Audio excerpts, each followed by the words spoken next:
Bonjour et merci de nous retrouver pour La Foi prise au mot, votre rendez-vous hebdomadaire de formation chrétienne. Depuis le début du carême, nous nous intéressons à la liturgie. Aujourd'hui, alors que nous nous acheminons vers Pâques, je vous propose de parler du rapport de la scène et de la liturgie. Que savons-nous du dernier repas de Jésus?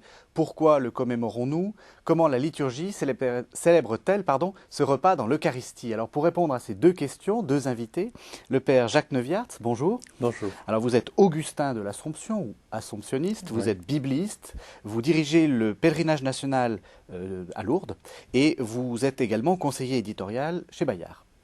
Le père Éric Baumer, bonjour. Bonjour. Vous êtes prêtre de la paroisse de Puteaux, dans le diocèse de Nanterre, et vous êtes liturgiste. Oui. Alors, on va essayer, comme je l'ai dit dans cette introduction, de voir les rapports entre le texte biblique et ce qu'on dit à la messe. C'est pour ça que nous avons un liturgiste parmi nous. Alors, ce que j'aimerais que vous commenciez par nous dire, père Neuviart, c'est dans quelle dynamique on est, dans quelle dynamique textuelle on est, à quel moment le récit de la scène intervient-il, que s'est-il passé avant et est-ce qu'il n'y a pas des différences entre les évangiles? Je vais parler d'abord des trois évangiles qu'on appelle synoptiques, Matthieu, Marc et Luc. Jean est un peu différent. Matthieu, Marc et Luc ont un évangile qui fait un parcours de Jésus en Galilée, qui monte vers Jérusalem, qui marque un tournant majeur à l'entrée de Jérusalem, l'entrée messianique de Jésus à Jérusalem.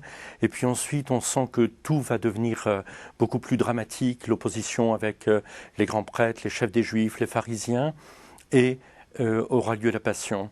Et la scène intervient donc à l'entrée véritable de la Passion. Et l'entrée de Jésus à Jérusalem, donc chez les synoptiques, il n'y en a qu'une qui marque la dimension pascale de l'événement de la mort de Jésus. En fait, c'est Jésus, l'agneau pascal, comme le dit Saint Jean en une formule très claire. Donc, la perspective de Matthieu, Marc et Luc, les synoptiques, nous donne la compréhension. Ça n'a pas prétention à être rigoureusement historique, mais à nous faire comprendre l'essentiel du mystère de Jésus. Dans l'évangile de Jean, Jésus monte à Jérusalem à plusieurs reprises pour des fêtes de pèlerinage et ça, c'est plus historique, si vous voulez, puisqu'un bon juif allait à Jérusalem 3 fois l'an en pèlerinage et c'est ce que fit Jésus. Et Jésus entre à Jérusalem, chez Jean, au chapitre 12, c'est-à-dire au milieu de son évangile, et ensuite il y a un long discours d'adieu, au terme duquel Jésus prie la grande prière de Jésus, Jean au chapitre 17, et puis on entre véritablement dans la Passion avec la scène, mais chez Jean, il n'y a pas le pain et le vin, c'est le lavement des pieds. Le contexte du discours d'adieu de Jean nous donne à comprendre véritablement la nature du repas de la scène, qui est un repas d'adieu. Jésus rassemble ses disciples pour un repas essentiel dans ce grand environnement pascal, une atmosphère pascale, parce que c'est la fête de la Pâque, mais ça n'est pas le repas pascal. Le repas pascal aurait supposé qu'il y ait la présence de l'agneau, qu'il y ait 4 coupes, mais la présence de l'agneau qui n'est pas mentionnée du tout. Voilà, on verra ça. Alors, oui. on va directement rentrer dans le récit et ensuite vous nous direz pourquoi liturgiquement on a choisi ce récit particulier pour se focaliser dans la messe. Donc j'ai choisi le texte de Matthieu 26, donc on est bien dans les synoptiques. Le premier jour des pains sans levain, les disciples vinrent à Jésus: où veux-tu que nous te préparions le repas de la Pâque? Il dit: allez à la ville chez un tel et dites-lui: le maître dit, mon temps est proche, c'est chez toi que je célèbre la Pâque avec mes disciples. Les disciples firent comme Jésus le leur avait prescrit et préparèrent la Pâque. Alors, qu'est-ce que ça signifie, ce passage de préparation, de rentrer dans une maison? Je crois que vous avez une introduction au missel qui dit quelque chose. Tout à fait. Le missel romain, avec lequel nous célébrons la messe, a une introduction qu'on appelle la présentation générale du missel romain. Et au tout début, au numéro 1, on peut lire « Alors qu'il allait célébrer avec ses disciples le repas pascal, où il institua le sacrifice de son corps et de son sang, le Christ Seigneur ordonna de préparer une grande salle bien meublée. L'Église a toujours estimé puisque cet ordre l'a concerné. Cela veut dire que la manière de célébrer la mémoire du Seigneur, c'est de reprendre les paroles et les gestes de Jésus lors de son dernier repas, qu'on dit être repas pascal, plutôt repas sabbatique, au moment des fêtes de Pâques. Alors, pourquoi repas pascal? Pourquoi repas sabbatique? Justement, est-ce qu'il y a une différence? On est dans quel repas exactement? Peut-être qu'il faut se souvenir simplement que dans la Bible, il y a énormément de repas. Et depuis le livre de la Genèse, par exemple, Abraham, au chêne de Mambré, reçoit 3 visiteurs qui vont lui annoncer la naissance d'Isaac, de Sarah, et c'est pendant qu'il leur sert un repas.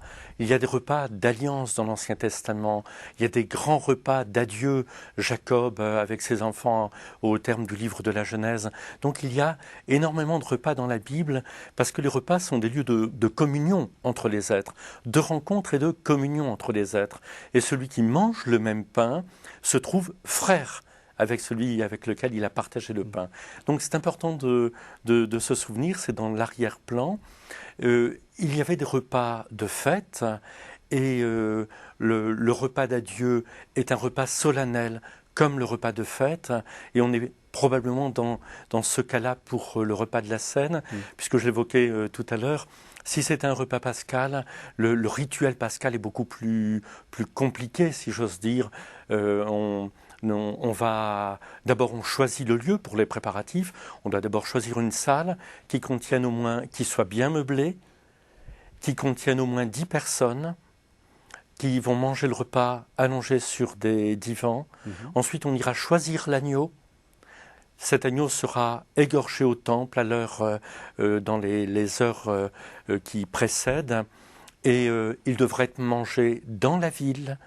Et au cours du repas pascal qui a été précédé par un jeûne absolu ce jour-là, pour qu'on ait faim de cet agneau, eh bien, au cours du repas, il y aura d'abord 4 coupes de bénédiction. On mangera les herbes amères. Et tous ces événements ne sont pas relatés pour la Seine.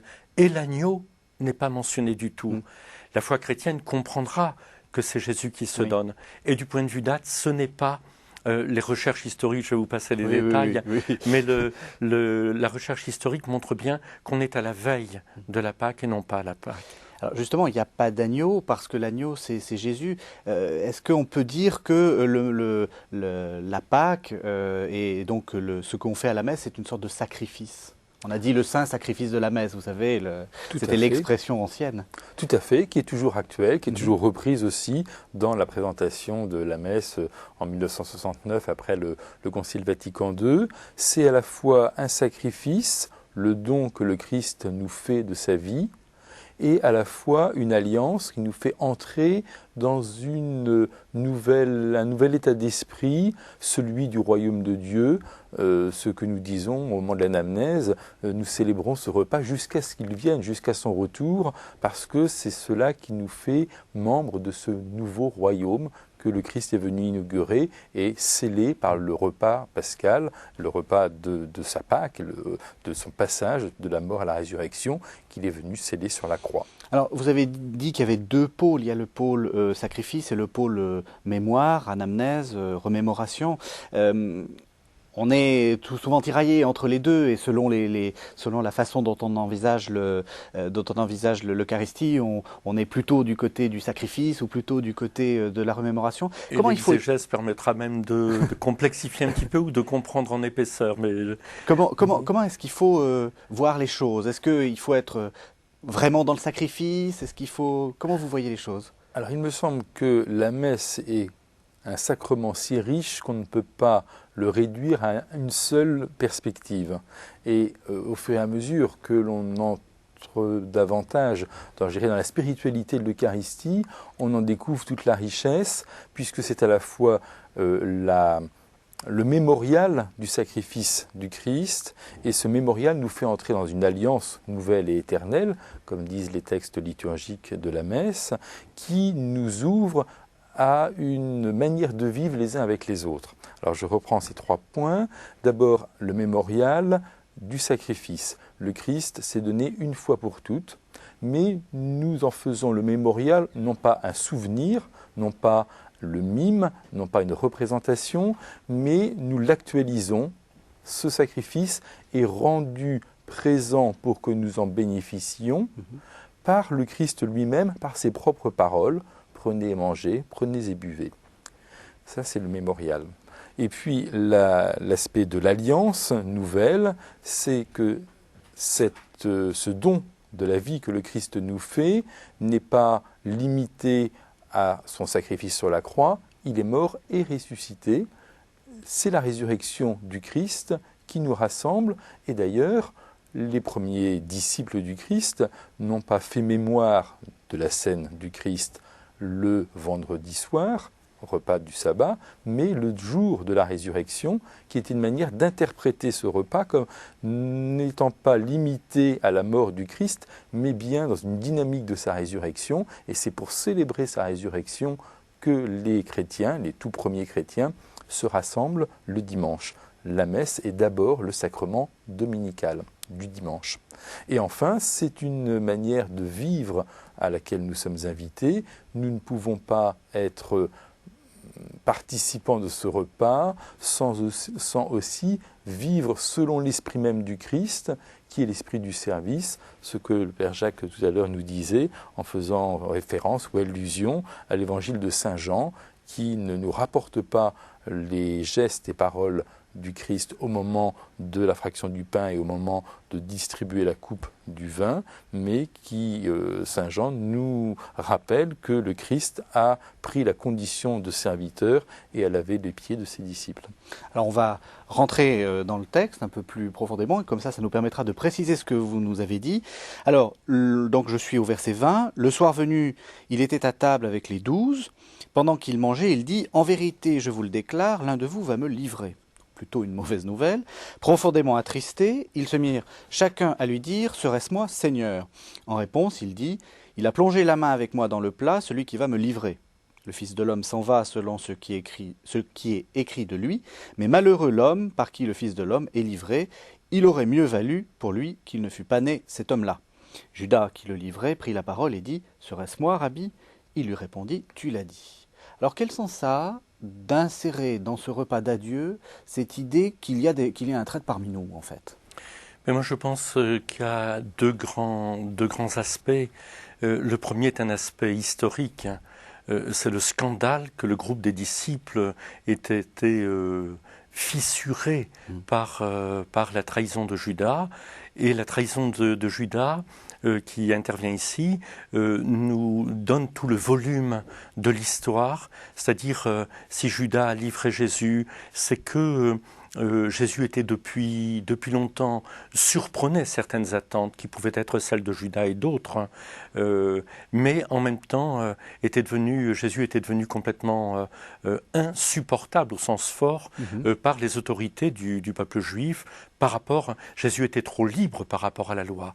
On vous a dit, moi je vous dis, une audace extrême, et en même temps Jésus dit, la loi n'est pas abolie, il va jusqu'au cœur de ce que signifie la loi. Jésus était libre à l'égard du temple.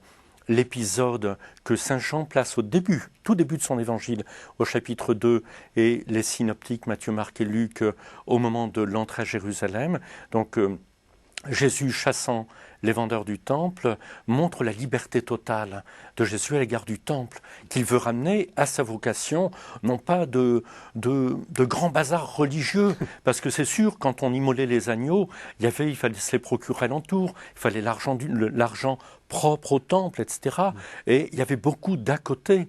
Et Jésus dit non, il faut aller au cœur, pas dans les à côté, mais au cœur. Et donc, si Judas trahit, c'est parce que les grands prêtres, les scribes, les pharisiens attendaient une occasion pour faire basculer l'insupportable de Jésus.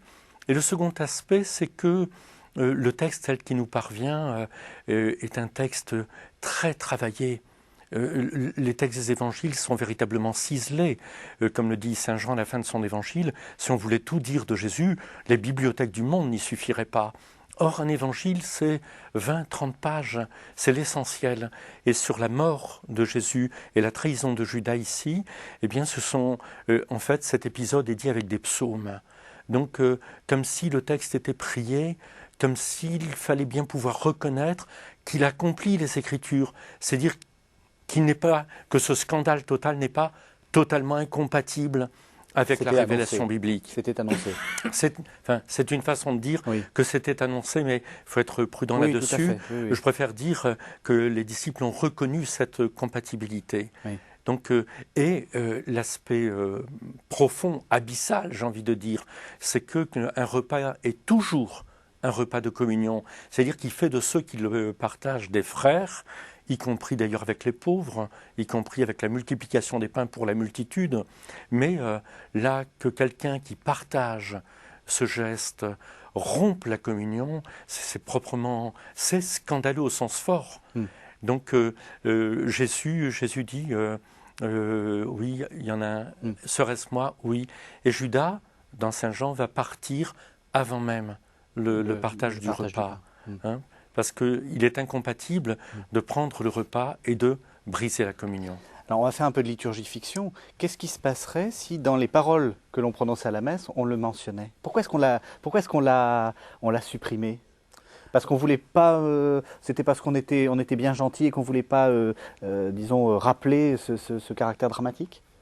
Non, je pense que le choix a été sur les paroles essentielles du repas. On n'a pas tout le dialogue entre Jésus et ses disciples au cours du repas. Les évangélistes nous rappellent l'essentiel, et c'est bien cet essentiel qui a été choisi comme élément nécessaire pour faire mémoire de ce que le Christ vient donner. Il ne s'agit pas de mimer la scène, au sens tchéna, la scène, le repas. De fait, ni un mime, ni une représentation, sinon les convives devraient être limités à 12, le prêtre devrait s'habiller comme Jésus, et on devrait essayer de reconstituer un décor à la manière de ce qu'on peut imaginer d'un repas au 1er siècle de notre ère. Donc vous n'êtes pas des acteurs. Il n'y a pas d'acteur au sens d'une représentation et d'un script à effectuer. Ce dont il est question, c'est de donner actualité, de donner présence, d'être dans le présent, cet acte que le Christ continue de faire, non plus de manière historique, en allant mourir sur la croix, mais de manière symbolique, au sens fort du terme symbole, où ce qui est en jeu, ce sont les relations entre les personnes et ce que le Christ veut instituer dans le cœur des hommes. Aussi, la structure de la messe va reprendre les 4 gestes que le Christ a posés au moment de son dernier repas. Il prit le pain, il dit la bénédiction, il partagea le pain et le donna à ses disciples. Nous retrouvons ces 4 gestes, ces 4 attitudes du Christ tout au cours de la messe, dans la partie eucharistique, où en premier, le prêtre reçoit le pain et le vin, le présente à Dieu. Voilà, c'est le geste qui correspond à Jésus prit le pain. Et puis, deuxième partie, l'action de grâce, une prière de bénédiction. Je pense que Jacques pourra nous en dire un peu plus sur cette prière très rituelle, très précise et très riche de la bénédiction qui avait lieu au cours d'un repas à l'époque de Jésus. Cette grande prière de bénédiction, c'est toute la prière eucharistique qui commence par la préface « Il est juste et bon de te rendre grâce ». Oui. Et puis, notre prière se prolonge jusqu'au par lui, avec lui et en lui. Voilà toute cette prière eucharistique qui va déboucher sur ce qu'on appelle les rites de communion et les prières de communion, la prière de notre Père, le geste de paix, le geste fraternel. Et puis, troisième geste de Jésus, il rompit le pain. Alors, c'est le moment de l'agneau de Dieu qui est un geste liturgique très intéressant puisque c'est le moment où le prêtre rompt le pain. D'accord. Voilà. Alors c'est à la fois un geste, la fraction du pain, et à la fois un chant, l'agneau de Dieu. Ce qui ne peut pas se traduire de manière sacrificielle par la fraction du pain. Quand on rompt le pain, il n'y a pas vraiment une notion sacrificielle. Oui. Cela nous est donné par le chant qui est l'agneau de Dieu qui C'est-à-dire enlève le péché du monde, prend pitié de nous. Le chant donne une interprétation du geste qui est en train d'être fait. Sacrificielle, puisqu'il D'accord. s'agit d'un agneau, et l'agneau, c'est l'animal du sacrifice. D'accord. Donc le geste et la parole permettent à la fois d'avoir cette dimension du partage fraternel, ce que Jacques nous disait tout à l'heure, avec cette dimension de la communion qui existe avec les repas, et puis cette dimension sacrificielle, il est bien question, comme nourriture, d'un agneau, le Christ lui-même, qui se donne à nous en nourriture. Et d'ailleurs, le geste de partager le pain, c'était celui que faisait le maître du repas, qui donnait à chacun, qui rompait et donnait à chacun, qui ne coupait pas, mais qui rompait et donnait à chacun. Voilà. À tel point que c'est la première expression que les judéo-chrétiens, les tout nouveaux disciples du Christ, utilisent pour parler de l'Eucharistie. Ils ne parlent pas encore de la messe ni de l'Eucharistie, ils parlent de la fraction du pain. On a cela dans le chapitre 2 des Actes des Apôtres. Les croyants étaient assidus à l'enseignement des apôtres et à la fraction du pain. C'est le terme qu'utilisent C'est les le Actes terme technique pour voilà. parler de tellement c'était important. Voilà, Je voudrais peut-être revenir sur la notion de sacrifice. Oui. Tout à l'heure, je disais d'un mot que l'exégèse complexifie un petit peu. On a 4 récits de la scène dans le Nouveau Testament, Matthieu, Marc et Luc, et puis Saint Paul, dans la première épître aux Corinthiens, au chapitre 11, on verra après, mais en disant que Saint Jean donc évoque le lavement des pieds. Il a évoqué longuement le pain de vie, et donc c'est l'autre aspect. Et puis Jean, qui arrive plus tard, vers l'année 100, supposait peut-être ce récit connu. Et simplement, Matthieu et Marc ont dit que c'est la liturgie de Jérusalem, et Luc et Paul sont très proches, on dit que c'est la liturgie d'Antioche, et on a 2 connotations différentes. Dans les 2 cas, on a des textes qui ont été portés par la foi des croyants. oui, puisque les textes ont été écrits dans les années 70-80, donc pour les évangiles. Pour les évangiles, donc une quarantaine ou une cinquantaine d'années après la mort de Jésus. Et par contre, Paul aux Corinthiens, c'est vers l'année 55, oui. et il confirme des choses qu'il leur a dites en passant chez eux vers l'année 50, donc on est beaucoup plus proche, Ouais. et la lettre de Paul est la plus ancienne. Hein. Et alors on a 2 traditions.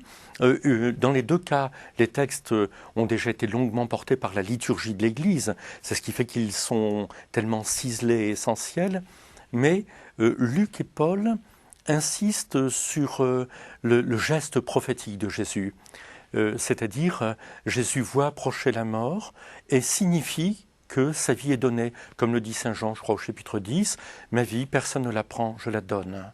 Et donc ce geste est un geste prophétique.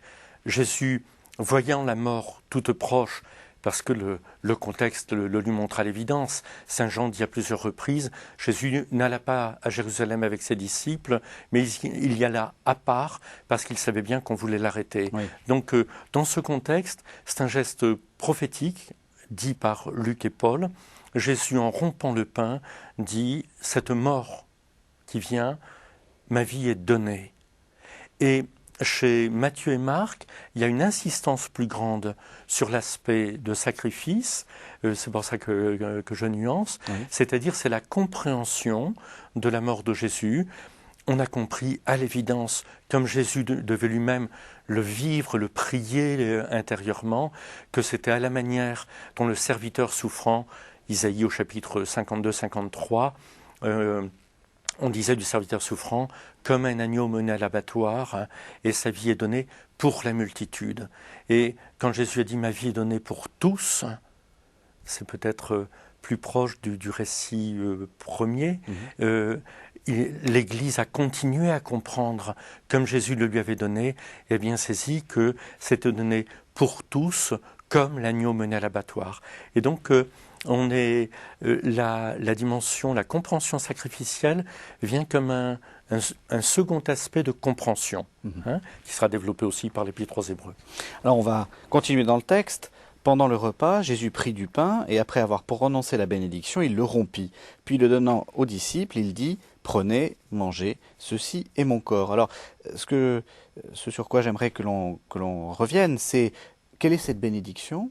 Et donc vous nous avez dit qu'elle est reprise largement par la liturgie. Et puis cette idée, prenez ceci est mon corps. Alors on va commencer par la bénédiction. C'est une bénédiction classique ? Oui, oui. Il est inconcevable pour l'homme biblique de prendre un repas sans rendre grâce. Sans rendre grâce pour la création, pour Dieu qui a veillé sur son peuple, pour le pain qui vient du travail. Notre liturgie chrétienne oui, est extrêmement proche d'une des formules de bénédiction. Béni sois-tu, Seigneur, Dieu de l'univers, toi qui nous donnes ce pain, fruit de la terre et du travail des hommes. C'est quasiment la bénédiction. À Pâques, la bénédiction était plus complexe. En tout cas, donc, le repas d'adieu faisait la bénédiction sur le pain au début, puis avait lieu le repas, puis la bénédiction sur la coupe. Et d'ailleurs, mais je crois qu'on parlera de la première épître aux Corinthiens, oui, qui montre bien, encore au temps de Paul, la place du repas entre les deux bénédictions. Alors si vous voulez, la bénédiction, j'ai le texte de la bénédiction de la dernière coupe pour le repas pascal, donc qui n'est pas exactement la bénédiction qui nous concerne, mais qui donnera bien la teneur, parce qu'elle est très développée. Je ne vais pas la lire en entier, vous m'arrêterez d'ailleurs. Béni sois-tu, Seigneur, notre Dieu, Roi éternel, toi qui nourris le monde entier de ta bonté, de ta grâce, de ta miséricorde et de ta tendre compassion. Tu donnes à toute chair sa nourriture, car ta miséricorde dure à jamais. Par ta grande bonté, la nourriture ne nous a jamais fait défaut. Puisse-t-elle ne jamais nous manquer, pour l'amour de ton grand nom, puisque tu entretiens et soutiens tous les êtres vivants, que tu leur fais du bien à tous, et que tu procures la nourriture à tous que tu as créés. Béni sois-tu, Seigneur, qui donne à tous leur nourriture. Et la bénédiction continue. C'est très étonnant parce qu'on a l'impression que dans la liturgie chrétienne, on a repris exactement ce même type de bénédiction, c'est-à-dire on s'adresse directement à Dieu, on dit pourquoi, on lui fait louange, enfin c'est exactement la même construction. Tout à fait. Alors ce n'est pas un hasard, c'est de fait l'influence juive des premières prières eucharistiques, si on peut dire les choses ainsi, qui va donner une toile de fond dans les motifs d'action de grâce.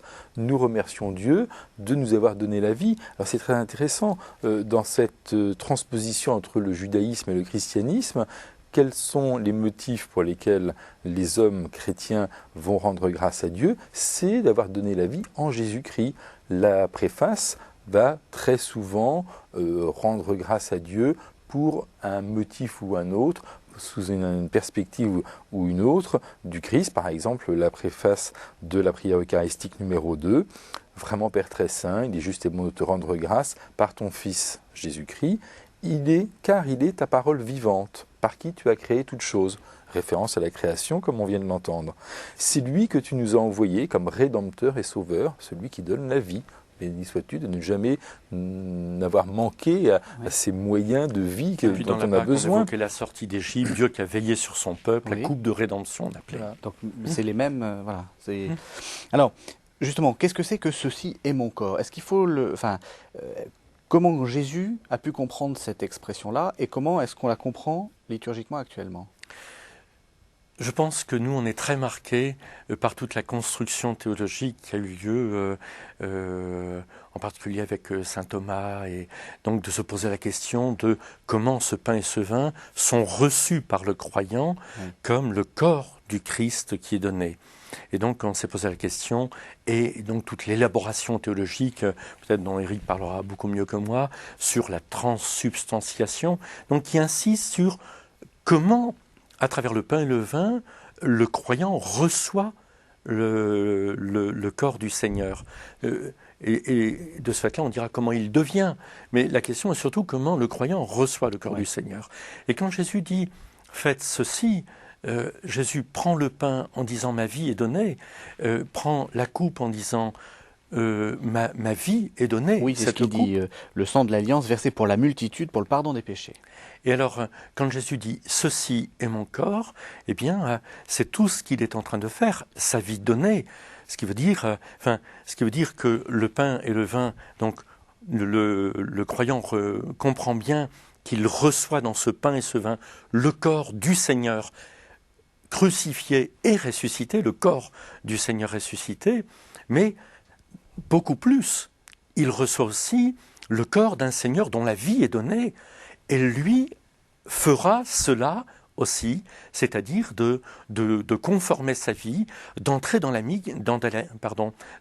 dynamique du don que sa vie soit donnée. Le ceci, c'est aussi le geste, c'est le pain, c'est le geste de Jésus, c'est le fait que sa vie soit donnée, et donc avec, c'est toute la vie de Jésus qui vient, et quand le chrétien partage le pain et la coupe, reçoit le corps et le sang du Seigneur, eh bien, il reçoit le corps du Seigneur dont la vie est donnée, et lui-même entre dans une vie donnée. Et c'est ce qui fait d'ailleurs qu'on dit que l'Eucharistie est source et sommet de la vie chrétienne. C'est inconcevable que le chrétien qui reçoit le corps du Seigneur ne vive pas comme son Seigneur, et c'est-à-dire en se sacrifiant, en se donnant. En donnant pleinement sa vie. Oui. Alors, l'enseignement de l'Église dit clairement, le vin c'est le sang, le pain c'est le corps. Alors j'imagine que vous devez avoir des petits-enfants, beaucoup de gens qui viennent vous voir. Comment est-ce qu'on peut expliquer ça? Parce que c'est très compliqué. Enfin, on voit bien que le pain ne devient pas du corps. Alors comment vous faites? Alors je dirais, en effet, on peut reprendre le mot utilisé par Jacques, transsubstantiation. C'est une question difficile. En quelques mots, ce que l'on peut dire, c'est que tous les aspects extérieurs du pain restent du pain, c'est-à-dire qu'il ne change pas de couleur, de poids, de consistance, de même que le vin est une boisson alcoolisée et qui, à en boire trop, même si c'est le sang du Christ, donne les mêmes effets que n'importe quel alcool. Donc les qualité extérieure ne change pas. Ce qui change, c'est la réalité telle qu'elle est pour le croyant. Voilà. C'est donc une attitude, un regard, une perspective de foi qui fait qu'on reconnaît dans ce pain et ce vin le corps et le sang du Seigneur. Alors comment cela se fait-il? C'est quand même des fois la question. Voilà. Par exemple, effectivement, des petits-enfants au catéchisme. Eh bien, je crois que pour simplifier, on peut dire que ça se fait par la parole du Seigneur. Quand Dieu parle, il crée. Cela est. Il me semble que les versets les plus significatifs en cela sont les premiers versets de la Genèse, avec la création du monde. Dieu dit, et cela fut. Ouais. Et ce fut le premier jour, le deuxième jour, etc. Quand Dieu parle, pour lui, la parole, ça donne vie, ça donne consistance, ça conduit à l'existence. Et quand le Christ, par sa parole, lui qui est Dieu, dit « Ceci est mon corps », cela fait de ce pain son corps. Avec ces deux, dimensions symboliques du pain et du vin. Le pain, c'est le symbole de la nourriture. On ne peut pas vivre sans manger du pain pour avoir les forces physiques nécessaires à la vie. Et le vin est à la fois symbole du sang, le sang c'est la vie, c'est aussi le risque de la mort si le sang se perd, et puis c'est le vin aussi de la fête. C'est le mets nécessaire au repas de fête. On le voit bien avec les noces de Cana et le vin qui vient à manquer. Et la fête va être gâchée si on manquait de vin. On en prenait d'ailleurs habituellement qu'aux fêtes du vin dans les repas. Voilà, c'est vraiment le symbole de la fête. Et du coup, je crois que c'est important que nous ayons ces deux éléments symboliques parce que le pain contient pour tout homme, peut-être moins dans les cultures asiatiques, mais en Occident, le blé, on l'a dans de nombreuses expressions, d'ailleurs de la vie courante, gagner son pain à la sueur de son front, ne plus avoir de blé. Oui.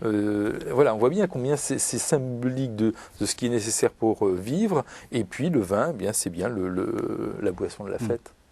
Et vous, Père Neuwirth, comment vous expliquez ça aux petits assomptionnistes ou aux petits enfants parce que c'est pas facile. Et on sent que les questions tournent autour de ça très souvent. Je crois que le bibliste, quand il répond souvent à a tendance à prendre l'ensemble de l'Évangile, Oui.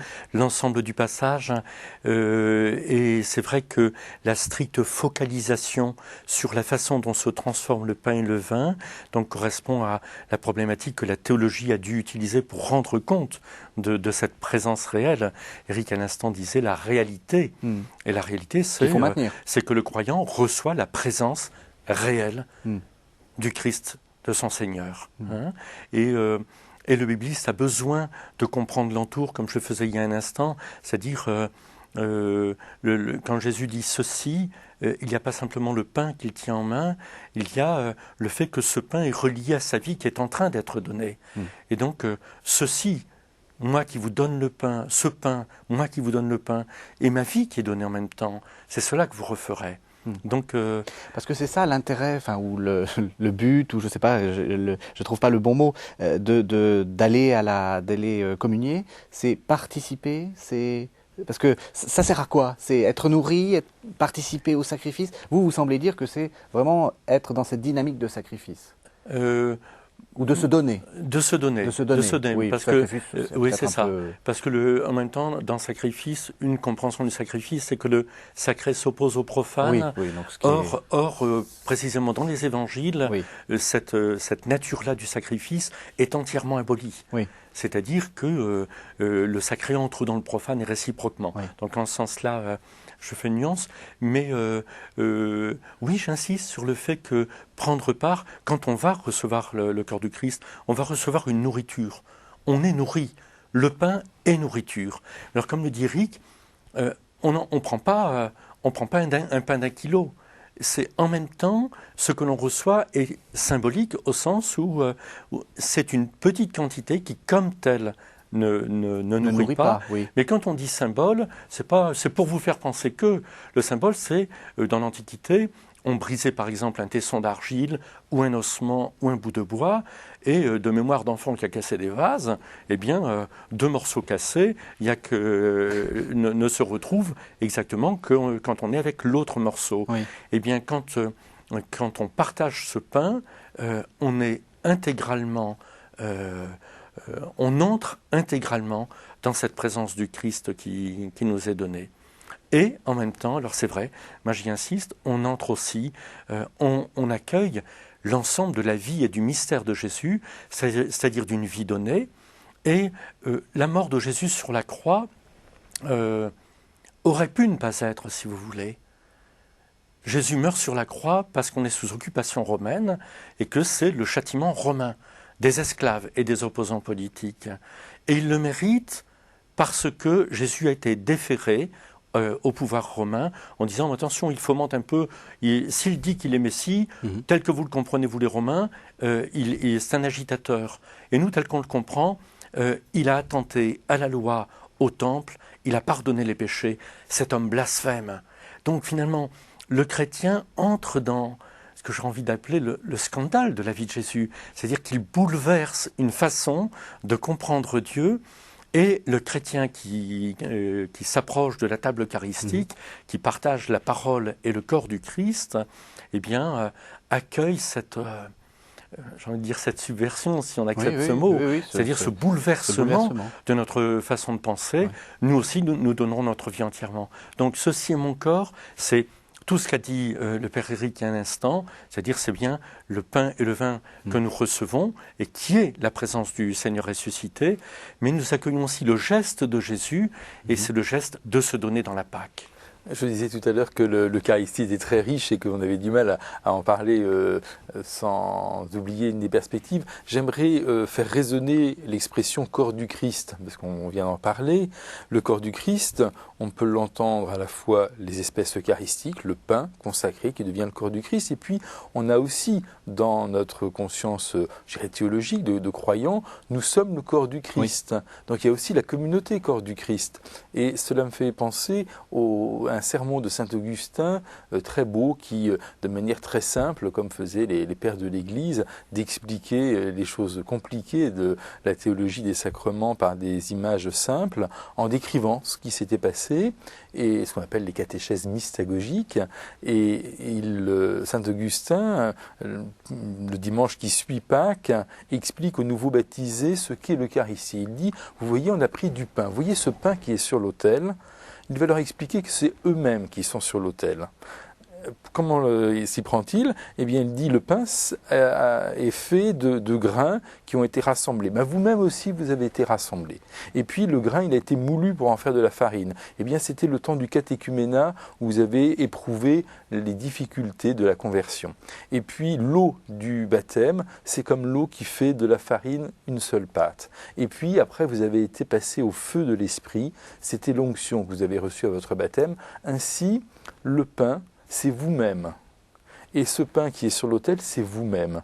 Et quand on prend un extrait de la prière eucharistique numéro 3, on entend que l'Esprit Saint fasse de nous une éternelle offrande à ta gloire pour que nous obtenions un jour les biens du monde à venir.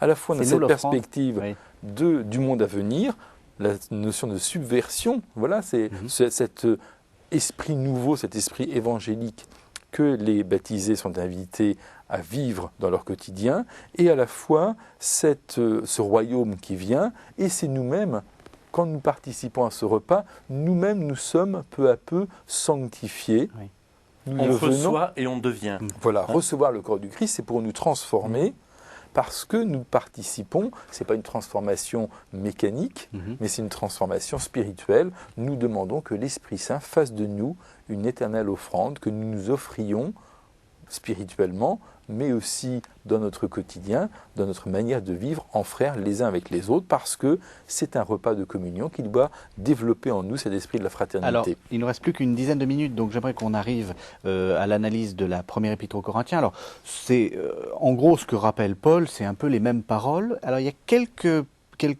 petites différences. En particulier, Paul dit « Cette coupe est la nouvelle alliance de mon sang », ou « Ceci est mon corps qui est pour vous », et il rajoute à chaque fois « Faites cela en mémoire de moi ». Et Paul commente « Car toutes les fois que vous mangez ce pain et que vous buvez cette coupe, vous annoncez la mort du Seigneur jusqu'à ce qu'il vienne. » Alors quel est le sens de se faire mémoire? C'est un geste, ce que fait Jésus, c'est un geste testamentaire. Le repas d'adieu, donc Jésus donne l'essentiel. C'est testamentaire, d'où le « Faites ceci en mémoire de moi ». Voilà, Jésus va partir, le sait, le leur dit, et faites ceci en mémoire de moi. Donc, c'est la valeur de faire cela, et jusqu'à ce qu'il vienne.